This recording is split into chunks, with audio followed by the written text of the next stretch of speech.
شبكة منابر العلم الإسلامية تقدم الحمد لله الواحد الأحد القدوس الصمد الذي لم يلد ولم يولد ولم يكن له كفوا أحد، وأشهد أن لا إله إلا الله وحده لا شريك له، أبرم قواعد الدين ومهد ورفع مبانيه وشيد، وأشهد أن نبينا محمدًا عبده ورسوله، النبي المؤيد والرسول المسدد، أفضل من تهجد وأعظم من تعبد، صلوات ربي وسلامه عليه وعلى آله وأصحابه إذا ما الفجر تمدد والبحر أزبد والمنادي ردد. ثم أما بعد، أيها الأحبة في الله، السلام عليكم ورحمة الله وبركاته. في مستهل هذا اللقاء المبارك أسأل الذي فلق الحبة وبرأ النسمة أن يجعلني وإياكم من عباده الذين إذا أعطوا شكروا، وإذا ابتلوا صبروا، وإذا أذنبوا استغفروا. فهذه الثلاث هي عناوين السعادة، فمن رزقها رزق فلاح الدنيا وشرف الآخرة. أحبتي في الله، اليوم سوف يكون مدار حديثنا حول وصف النار، أعاذني الله وإياكم ووالدينا ومن نحب منها. وإذا ما أردنا أن نتحدث عن النار فإننا سنأخذكم في حديث تنخلع منه القلوب وتتفطر منه الأفئدة وتبكي الأعين دما لا دمعا. النار وما أدراك ما النار. نار ليست ككل النيران، أمرها غريب وحالها عجيب، أمنية أهلها الهلاك وما لهم والله منها فكاك. النار الله جل وعلا عظم أمرها وبين خطرها وحذر منها غاية التحذير، وجعل يخوف عباده منها. قال الله جل وعلا: يخوف الله بها عباده يا عباد فاتقون. إذن هي والله تلك الدار المخوفة التي فيها من الأهوال والنكال والأغلال ما لا يمكن أن يحيط به لسان ولا يحصيه إنسان. فتعالوا لنبدأ بشيء من ذلك، وإنا لنعلن عجزنا عن الإتيان على أكثره، فضلاً عن أن نأتي على آخره. فنبدأ من البداية. ألا تعلم يا أخي بأن هذه النار لها مشاعر، وهذه المشاعر غريبة جداً. هذه المشاعر تحمل الود والمحبة لأهل الإيمان والتقوى، وتحمل البغض والحقد على أعداء الله الكافرين. قال الله عز وجل: إذا ألقوا فيها سمعوا لها تغيظا وزفيرا. فهي تتغيظ وتغضب ولها زفير من شدة ما تجد على أعداء الله. هذه النار لها من الحجم ما لا يمكن أن تتخيله.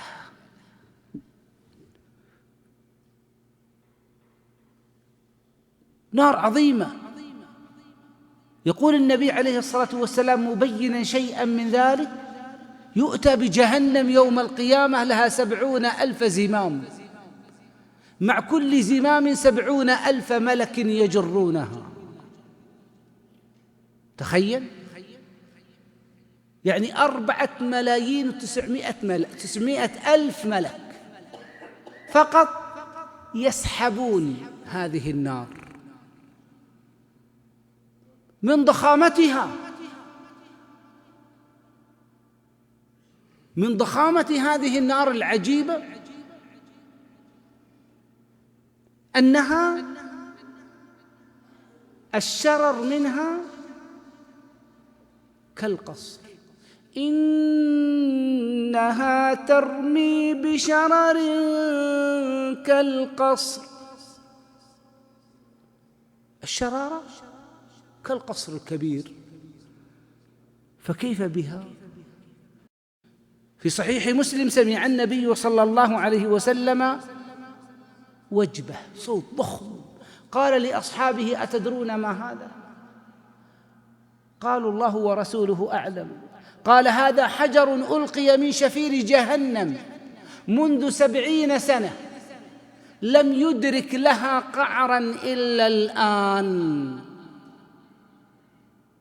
70 سنة وهذا الحجر الضخم يهوي حتى وصل إلى قعرها، استغرق ذلك 70 سنة متواصلة من السقوط. أترى الشمس والقمر؟ ألم يقولوا أن الشمس أكبر من الأرض ب1400 مرة؟ يقول النبي عليه الصلاة والسلام: الشمس والقمر ثوران عقيران في النار، في طرف من النار. الشمس والقمر في طرف من النار. فمن ضخامتها تستغرق 99% من المكلفين. في الحديث يقال: يا آدم أخرج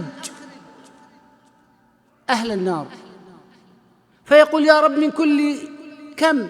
فيقول: أخرج من كل 199 إلى النار و1 إلى الجنة. فإذا وضعوا فيها،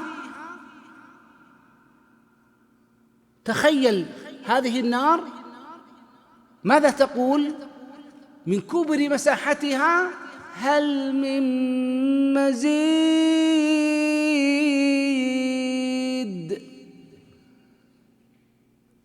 حطوا كمان. في الحديث: فيضع عليها الرحمن قدمه فتقول: قط قط، يعني حسبي حسبي. إذن هي ضخمة جدا جدا جدا فوق ما تتخيل. اسمع الله ماذا يقول: لأملأن جهنم منك وممن تبعك منهم أجمعين. والله لتملأن، والله لتملأن. هذه النار يا أخي ليست كنار الدنيا في أحوالها وأطوارها، فرق كبير هائل بينها وبين نارنا. يقول النبي عليه الصلاة والسلام: ما ناركم هذه إلا جزء من 70 جزءا من نار يوم القيامة. قالوا: يا رسول الله والله إنها لكافية. قال: إنها قد فضلت عليها ب69 جزءا كلهن مثل حرها. يعني إذا كانت حرارة نار الدنيا 100 درجة فهرنهايت، فحرارة نار الآخرة بهذا المقياس ولا مقياس، لأن هذه مقاييس الدنيا لا تقاس بها أمور الآخرة. لكن إذا أردنا أن نحسب من مقاييس الدنيا لتقريب الأمر إلى الأفهام، فإن الحرارة ستكون 7000 فهرنهايت، وهذه لا يطيق تحملها أي معدن على وجه الأرض، فالحر شديد فوق ما تتخيل. قال الله عز وجل: اسمع، يصلون نارا حامية، فهي حامية حارة. شوف حرارة الصيف، الله عز وجل يقول: انتبه، يقول في ذلك، ركز معي،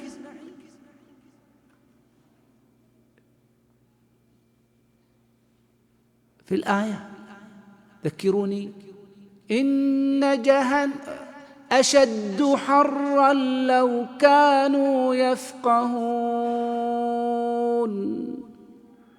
من حرارة هذه النار العجيبة أن وقودها ليس من خشب، بل وقودها الناس والحجارة. قوا أنفسكم وأهليكم نارا وقودها الناس والحجارة.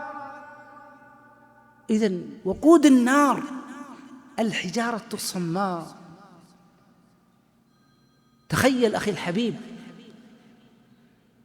أن ابن آدم في نار جهنم ضرسه كأحد. أحد كم؟ 16 كيلو.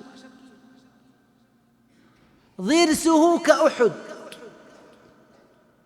وكتفه كالبيضاء، وفخذه كورقان، وعرض جلده مسيرة 3 أيام.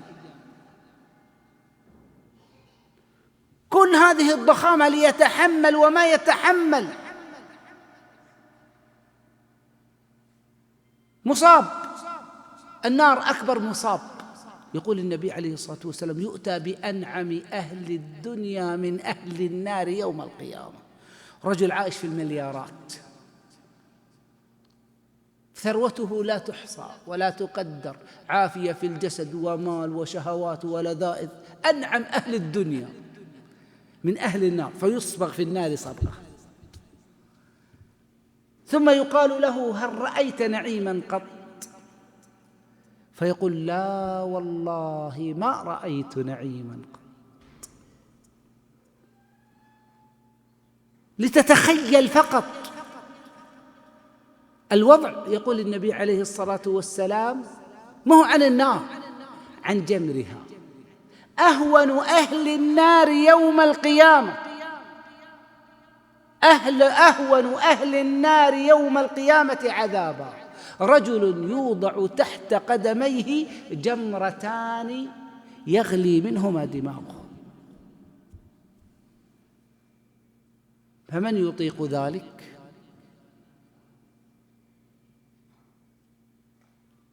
طيب، إذا كانت هذه حرارة النار، فتعالوا لنأخذ بعض صنوف العذاب في النار. أول ما يمكن أن نأخذه من صنوف عذاب أهل النار يوم القيامة الزبانية، ومنظرهم المفزع المخيف. عليها 19، بينما أبوابها 7، لها يومئذ 7 أبواب. لكن السدنة الزبانية الكبار المسؤولين عن النار، هذا عدده 19. أحدهم مالك. يقول النبي عليه الصلاة والسلام لجبريل: ما لي لا أرى مالك يضحك؟ قال: ما ضحك مالك منذ أن خلقت النار.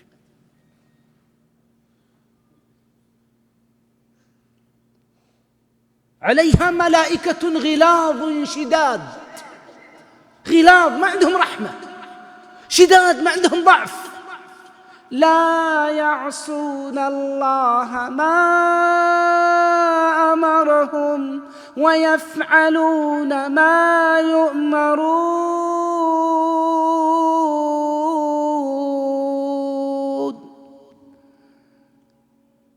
هؤلاء خزنة جهنم، أول ما تأتيهم الدفعات يطرحون عليهم سؤال: ألم يأتكم رسل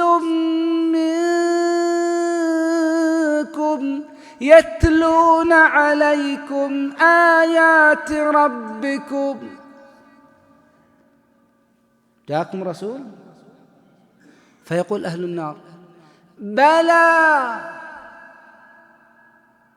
فيقول لهم الخزنة: إذن قامت الحجة، فذوقوا ما كنتم تعملون.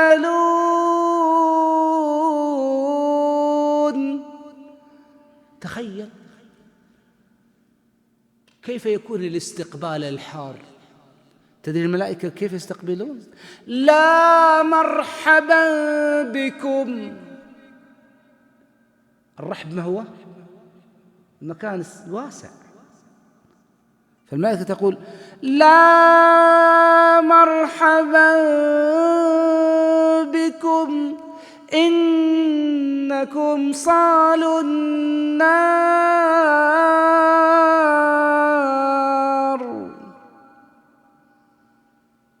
طيب، إذن هذا هو الترحيب. أهل النار يتفاجؤون بهذا الاستقبال المزعج المقلق. فإذا وصلوا إلى الملائكة أخذوهم أخذ شديد. اسمع: يعرف المجرمون بسيماهم. طب كيف تأخذهم الملائكة؟ فيؤخذوا بالنواصي والأقدام،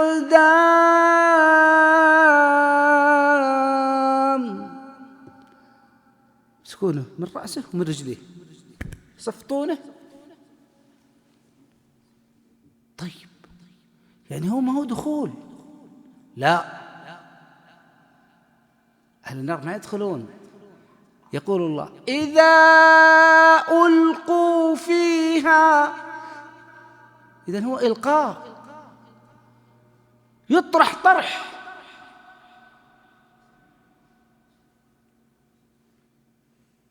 وهذه قضية خطيرة. تخيل شخص يؤخذ برأسه وقدميه ثم يصفط ثم يلقى إلقاء في النار، فيقع على ماذا؟ على ألوان من العذاب. اسمع الله ماذا يقول: إن لدينا أنكالا وجحيما وطعاما ذا غصة وعذابا أليما. بس كلمة واحدة: يطوفون بينها وبين حميم آن.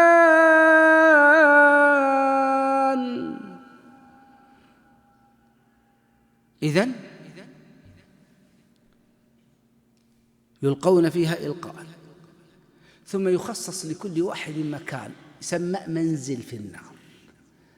كل واحد له منزل في النار، مكان لتعذيبه. يعني مثل الزنزانة الانفرادية، هذا منزل فلان وهذا منزل أبو جهل وهذا منزل، لأن النار دركات والجنة درجات، فكل ينزل في المكان الذي يناسب قبائحه وفضائحه. طيب، أول ما يصل إلى منزله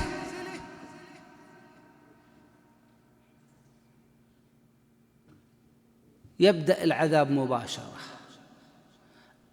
أول ما يمكن أن تتخيله أن هذا في هذا المكان لا يموت ولا يحيا،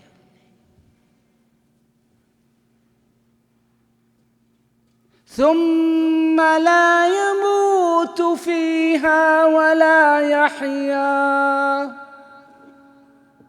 يا الله، ليش؟ لأنها حياة كلها في عذاب مستمر لا يفتر عنهم، ما في يوم راح، وهم فيه مبلسون.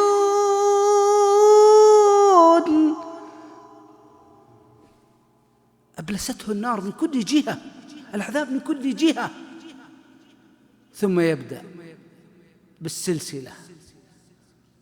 طيب مثل ماذا؟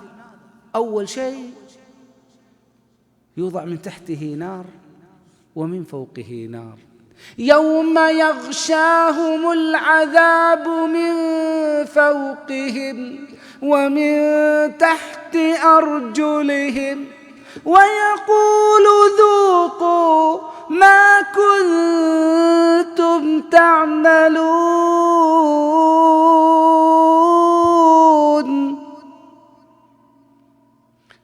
اسمع، لهم من فوقهم ظلل من النار ومن تحتهم ظلل، فتحيط به النار من كل جهة، من كل جهة، فلا يجد جنبا يرتاح عليه، فيصيح ويصرخ ويبكي. يقول النبي عليه الصلاة والسلام: يرسل البكاء على أهل النار فيبكون الدم حتى ينقطع، ثم يبكون الدم حتى لو أجريت فيه السفن لجرت، وهم يصطرخون فيها صراخ. أول ما يتوجهون للملائكة: وقال الذين في النار لخزنة جهنم ادعوا ربكم يخفف عنا يوما من العذاب. استبغى راحة يوم واحد. قالوا أولم تك تأتيكم رسلكم بالبينات؟ قالوا بلى. قالوا فادعوا وما دعاء الكافرين إلا في ضلال.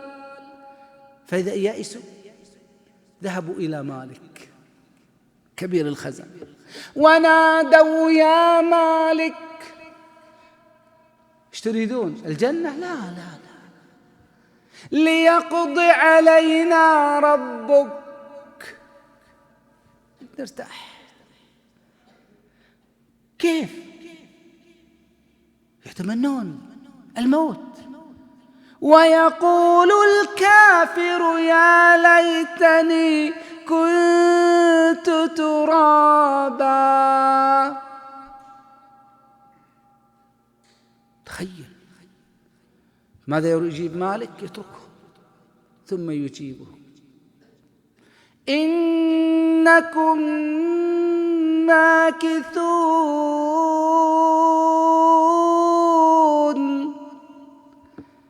فإذا يئسوا من مالك توجهوا إلى رب العزة والجلال. ربنا غلبت علينا شقوتنا وكنا قوما ضالين.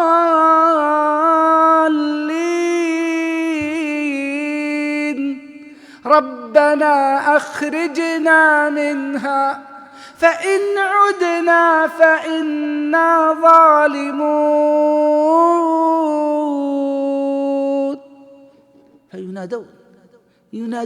ينادون ما شاء الله، فيجيبهم الله: اخسأوا فيها ولا تكلمون.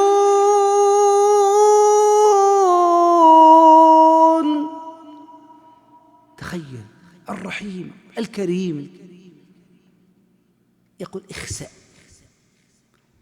يا فلان، ثم يقول الله لكل واحد منهم: أرأيت لو كانت لك الدنيا ومثلها معها هل تفتدي بها مما أنت فيه؟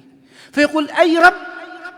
فيقول الله له: كذبت، طلبت منك أهون من ذلك، وأنت في صلب أبيك آدم ألا تشرك بي شيئا فأبيت إلا أن تشرك بي.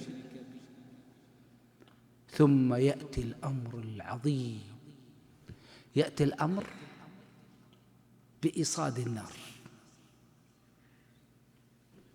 وهي التي يقطع معها أمل الآملين وحلم الحالمين في الخروج. إنها عليهم مؤصدة، تقف بعد أن يخرج منها عصاة الموحدين.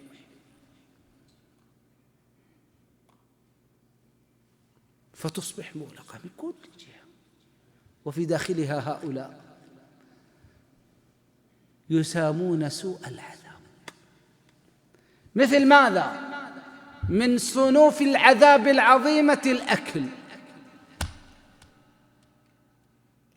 طعامهم فيها شجرة اسمها الزقوم. هذه الشجرة يقول الله: إنها تخرج في أصل الجحيم، طلعها كأنه رؤوس الشياطين. طيب، إذا أكلوا، اسمع القرآن ماذا يقول: تغلي في البطون كغلي الحميم،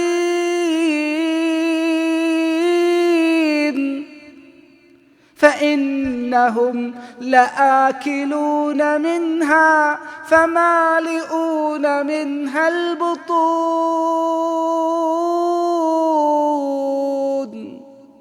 تخيل، يقول النبي عليه الصلاة والسلام: لو أن قطرة من الزقوم قطرت في الأرض لأفسدت على أهل الأرض معايشهم.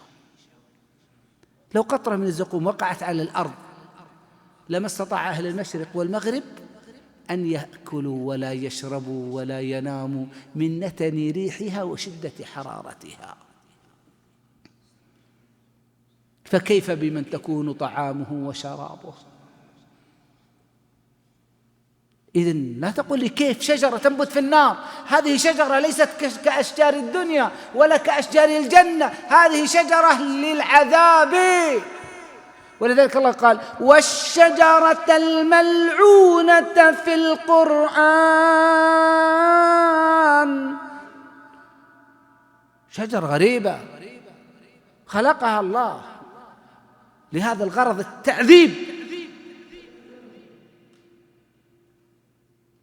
طيب، من ألوان العذاب يوم القيامة الحميم.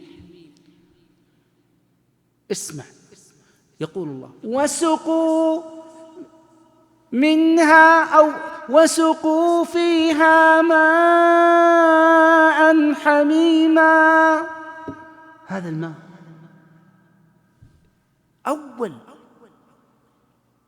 ما يأتي به الملك ليشربه ذلك العدو من أعداء الله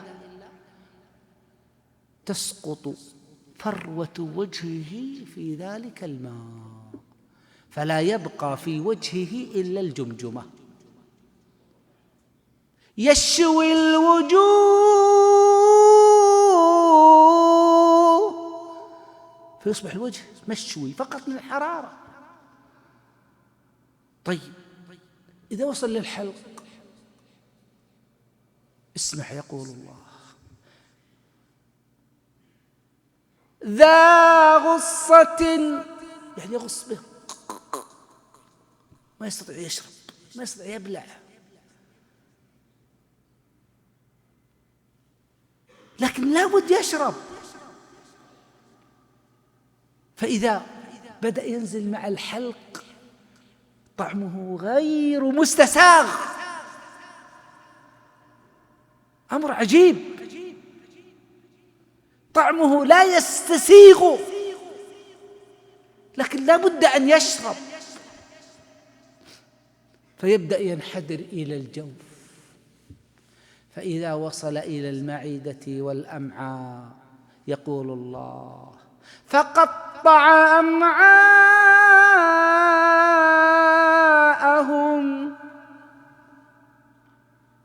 فيخرج يصب من دبره كما دخل. ثم إن لهم عليها لشوبا من حميم.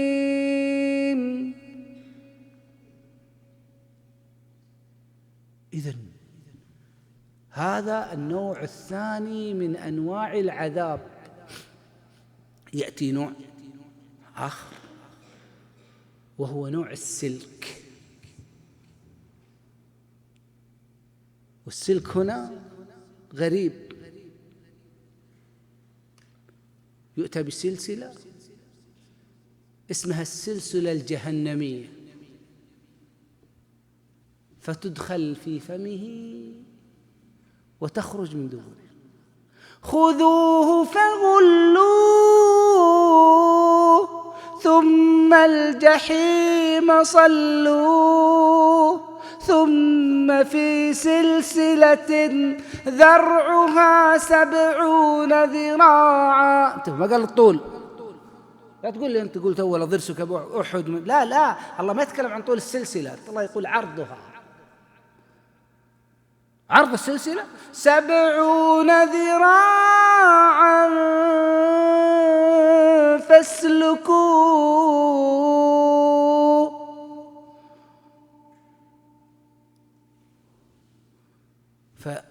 فيقلب على النار ظهرا على بطن بهذه السلسلة،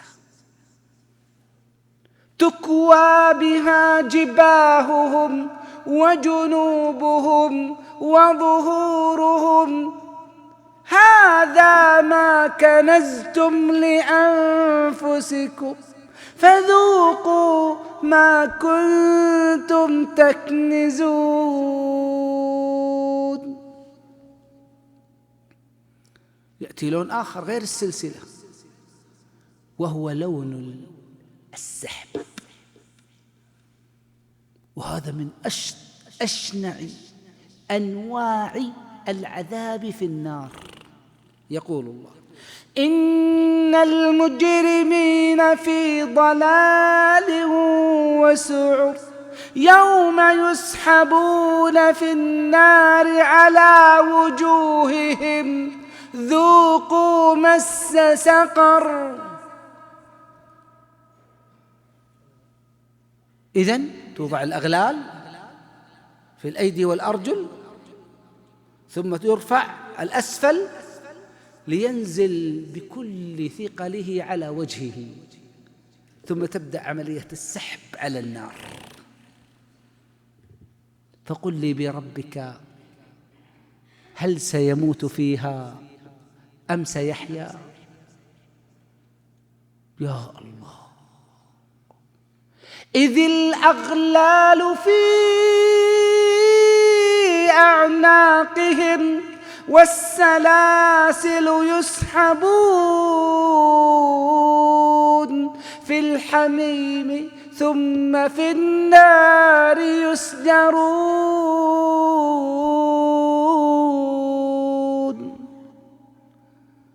إذا المسألة خطيرة. من أنواع العذاب يوم القيامة في النار الموت، ويأتيه الموت من كل مكان وما هو بميت ومن ورائه عذاب غليظ.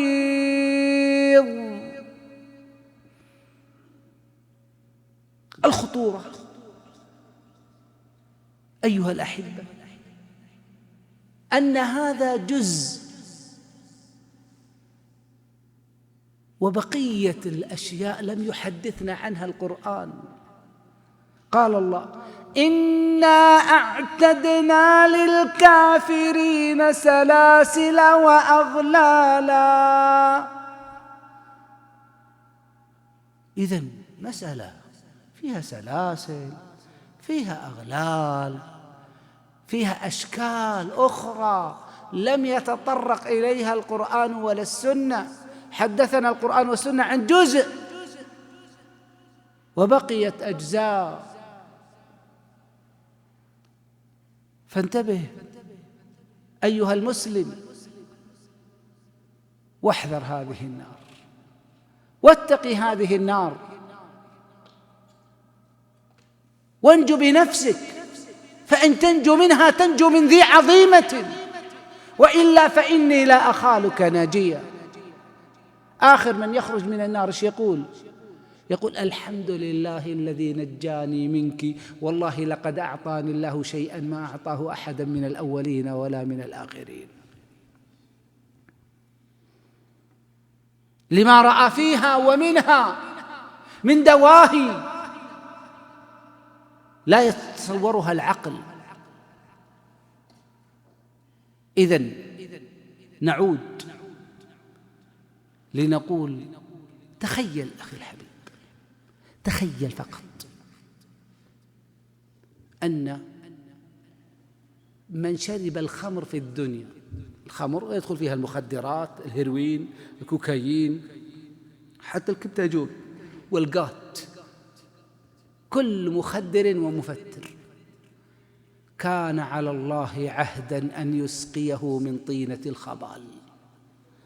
قيل: وما طينة الخبال يا رسول الله؟ قال: عصارة أهل النار.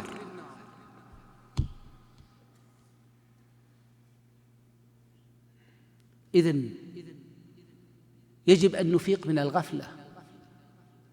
الله يقول: فلا اقتحم العقبة وما أدراك ما العقبة. مسألة كبيرة، نار، لكن ليست نار فلان ولا فلان، نار الله الموقدة التي تطلع على الأفئدة، إنها عليهم مؤصدة في عمد ممددة. ولذلك تجد أن هذه الخسارة الكبرى. خسروا أنفسهم وأهليهم يوم القيامة، ألا ذلك هو الخسران المبين. هذه الخسارة التي ما بعدها خسارة. تخيل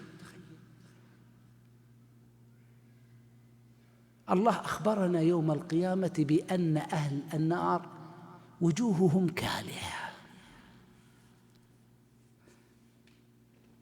ما هو كلوح الوجه؟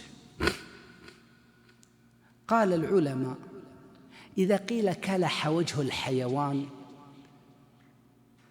فهو أن يشوى بالنار حتى يحترق شعره وينتفخ جلده وتبين أسنانه. جيب رأس ذبيحة. طيب انظر في شكله تمام، ثم حطه في النار وقلبه لمدة نصف ساعة حتى يحترق الشعر ويسود الجلد وتنكشف الشفتين عن الأسنان. هذا يقول وجه كالح.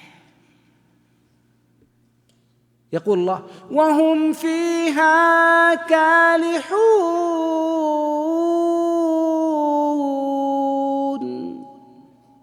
هذا حال وجهه في نار جهنم.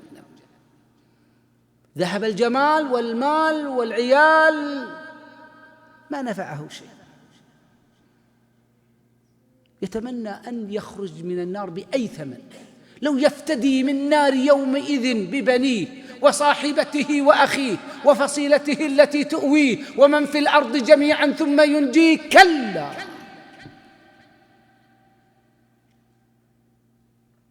لا يمكن أن يخرج منها، خالدين فيها أبدا، لابثين فيها أحقابا. هل يوم سيرتاح أهل النار؟ أبدا. لا يذوقون فيها بردا ولا شرابا إلا حميما وغساقا جزاء وفاقا. هذا جزاؤهم عند الله. فإذا عرفت هذا يا أخي أنج بنفسك، أنج بنفسك. قيل للحسن البصري ما لنا لا نرى عينيك تجف؟ قال أخشى أن يطرحني غدا في النار ولا يبالي. يا الله. مر محمد بن واسع على رجل يشوي الرؤوس،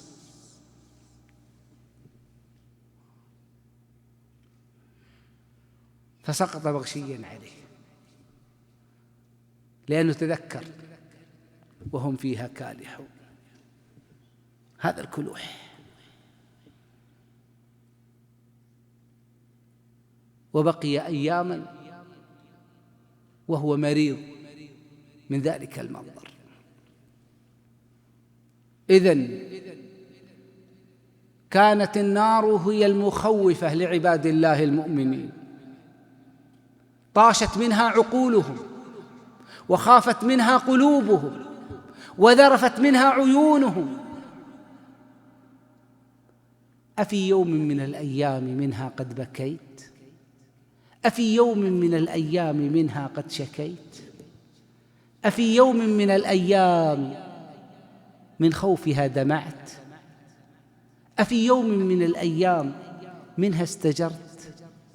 يقول النبي عليه الصلاة والسلام اتقوا النار ولو بشق تمرة. هل يوم من الأيام ما أخرجك من بيتك إلى عمل صالح إلا الخوف من النار؟ تقول فاطمة بنت عبد الملك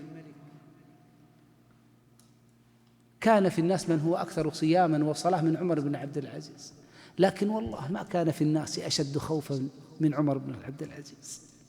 كان إذا وضع رأس جنبه على الفرش يتقلب كما يتقلب الطير في المقلاة، ثم يقول يا فاطمة خوف النار سلب من عين النوم، لا أستطيع أن أنام من خشية هذا الأمر. الله يصف الحال يقول إنهم كانوا إنا كنا قبل في أهلنا مشفقين. ويقول عن الناجي إني ظننت أني ملاق حسابيه، كنت أظن بالك. هذا خوف المؤمن من النار، فهو يستحضرها ويتذكرها ويعني يتأمل حالها.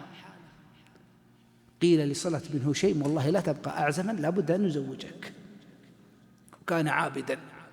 فقال حسن، فخطبوا له امرأة ثم ذهبوا به إلى الحمام. الحمام هو المغتسل. الحمام كان مكان فيه ماء حار وفيه مكان مخصوص لكل شخص يأخذ الماء الحار ويدخل في المكان المخصص ويغتسل بالماء الحار ويعطى منظفات فيخرج وقد نظف. هذا هو الحمام، ليس الحمام الموجود عندنا الآن. فذهبوا بصلة ابن أشيم إلى الحمام وأخذوه وغسلوه ونظفوه بالماء الحار، ثم دخلوا به على زوجته ليلة العرس. فلما دخل الغرفة استقبل القبلة وقال الله أكبر، فما سلم حتى أذن مؤذن الفجر. فقال له من زوجه؟ يا صلة بن أشيم زوجناك، فما التفت إلى زوجتك من صلاة العشاء حتى أذن الفجر؟ قال وحر قلبه والله لم أرى مثل ليلة هذه. ذهبتم بي إلى بيت فيها ماء حميم فذكرت به حميم النار، وإني إذا ذكرت حميم النار لا أذكر شيئا ولا ألتفت إلى شيء، والله ما فطنت لنفسي إلا وقد أذن المؤذن للفجر. إذن انتبه يا مسلم. سفيان الثوري أعطوه المطهرة الإبريق بعد صلاة العشاء ليتوضأ، فمسك الإبريق ثم جلس ينظر في الإبريق حتى أذن الفجر. فقيل يا أبا عبد الله ماذا تصنع؟ والله إنك لعلى حالتك البارحة. أكل هذا خشية الذنوب؟ قال والله للذنوب عندي أهون من البحر. كنا نخشى على الذنوب زمانا، واليوم نخشى على الإسلام. والله ما بقيت طوال ليلتي أفكر إلا في نار جهنم. إذن انتبه، ما رأيت مثل النار نام هاربها، ولا رأيت مثل الجنة نام طالبها. لا تنسى العظيمتين، تذكر دائما النار وأنها بئس القرار، وجد واجتهد في أن تنجو بنفسك وبمن تحب، فوالله لا نجاة بنسب ولا نجاة منها إلا بعد رحمة الله بالعمل الصالح. أسأل الله جل وعلا بمنه وكرمه ألا يجعل لناره فينا سبيلا. اللهم حرم وجوهنا على النار. اللهم إن نبيك صلى الله عليه وسلم أخبرنا أن من استجارك من النار ثلاثة قالت النار اللهم أجره من النار، فاللهم أجرنا من النار، اللهم أجرنا من النار، اللهم أجرنا ووالدينا وأولادنا وأزواجنا ومشايخنا ومن نحب من النار. اللهم اعتق رقابنا من النار. اللهم إنا نعوذ بك من النار وإن كنا قد استوجبناها بكثرة ذنوبنا ومعاصينا. اللهم اجعلنا في هذه الليلة المباركة من عتقائك من النار. اللهم إنك إن قد عذبتنا فبعدلك، وإن نجيتنا منها فبفضلك، فتفضل يا ذا الفضل العظيم على أفقر العباد وأحوج الخلق إليك وإلى رحمتك وجودك ورحمتك وحنانك. يا رب يا رب يا رب، هذا مقام العائذين بك من النار. يا رب يا رب يا رب، وأنت فوق عرشك ونحن في بيت من بيوتك قد أدينا فريضة من فرائضك. هذا مقام العائذين بك من النار. يا ربي أعذنا من النار، يا رب أعذنا بجودك من النار، نعوذ بعظمتك من النار. اللهم اجعلنا ممن يمر عليها كلمح البصر. اللهم اجعلنا ممن يمر على متنها وجسرها كلمح البصر أو أقرب من ذلك. اللهم اجعلنا ممن يدخل الجنة بلا حساب ولا عذاب يا أكرم الأكرمين. سبحان ربك رب العزة عما يصفون، وسلام على المرسلين، وآخر دعوانا أن الحمد لله رب العالمين.